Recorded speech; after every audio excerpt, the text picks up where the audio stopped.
Hey guys, what is up? And in this video, I'm sharing 10 useful Android apps that you really should check out. And let's just get straight into the video.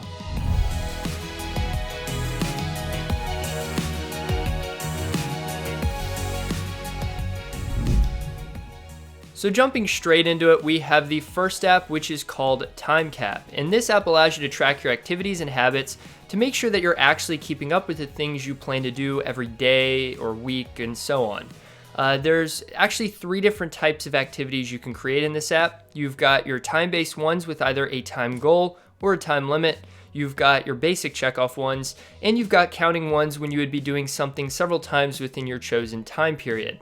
It also has several other features like streaks that can help keep you motivated, tags for better organization, a daily view, and a timeline, although some features are pretty limited in the free version.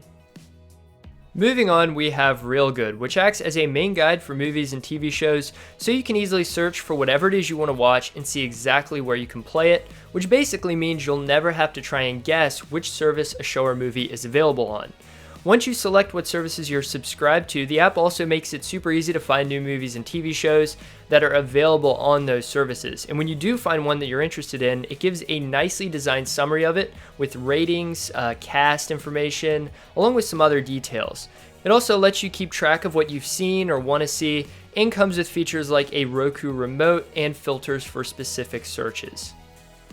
The third app on the list is a really cool one called Buzzkill, and this gives you lots of control over your notifications by letting you create rules that automatically perform actions on your notifications.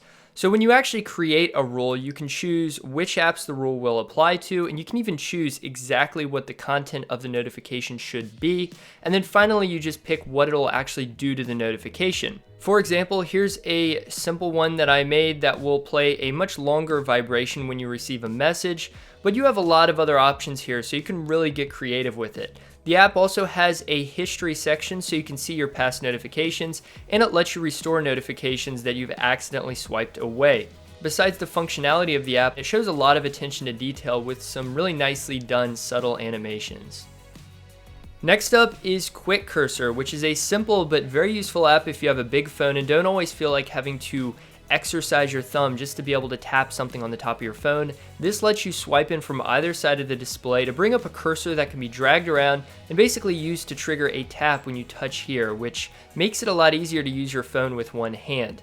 After you tap something else or even wait a few seconds, the cursor will disappear, and it's as simple as that, but the app works very well.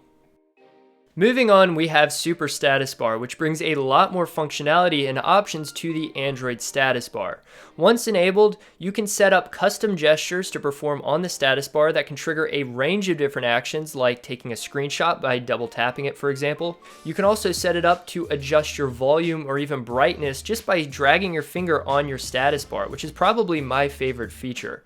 There are a lot of other features, like briefly displaying text for new notifications that have just come in, and lots of customization to really make it fit any theme or style you want. If you're finding your stock camera app to be a bit limiting, you might want to give this next app called Filmic Firstlight a shot. Like Filmic's popular video app Filmic Pro, this lets you control a lot of stuff manually, like manual focus with focus peaking and manual exposure with zebra patterns that are going to show when areas are under or overexposed.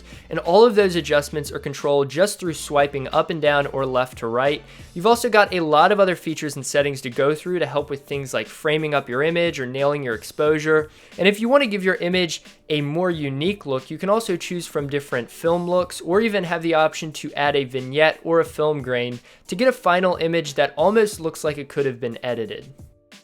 So maybe you're more interested in videography instead of photography. Well, in that case, I'd recommend Protake. Protake is a video recording app that has 2 modes. It has a free auto mode and a membership-based pro mode. When you use the app's free auto mode to record, you can customize things like your frame rate, your resolution, bit rate, aspect ratio, and you can even use color presets that can really help to give your videos a more cinematic feel surprisingly easily. You can adjust exposure compensation, so you have some control over exposure, but if you really want to step it up a notch, you can also get a membership for the pro mode, which gives you access to a lot more features for monitoring your footage and getting super precise control over your settings, which would make it easier to achieve the exact look you had in mind. The 8th app on this list is called Voinotee, and this app will read your notifications out loud when you receive them. This could be really useful if you've got your phone in your pocket and you're like, say you're listening to music, and you can just set this up to read notifications when headphones are connected so you don't have to pull your phone out and check your notifications. You can customize exactly which notifications are read and when, and you can even have it tell you things like when your battery life is getting low. So there's a lot of options here, and you can really fine tune exactly what you want read so it doesn't have to become an annoyance with all your notifications constantly being read out. This next app is called Dolby On, and it's actually pretty straightforward. It lets you record your voice, and then it uses some audio processing to get overall better audio quality. And even before the app starts recording, it'll take an audio sample of your environment, so it can use that to then filter out any background noise in your actual recording. You also can choose from different audio presets if you're recording vocals, and you have individual adjustments you can make yourself. So although the app is simple to use, you do have some options to give you professional sounding audio with pretty little effort.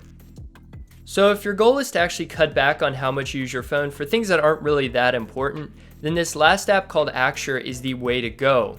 When this app is enabled, it'll pop up every time you unlock your phone to basically ask you why you're unlocking your phone.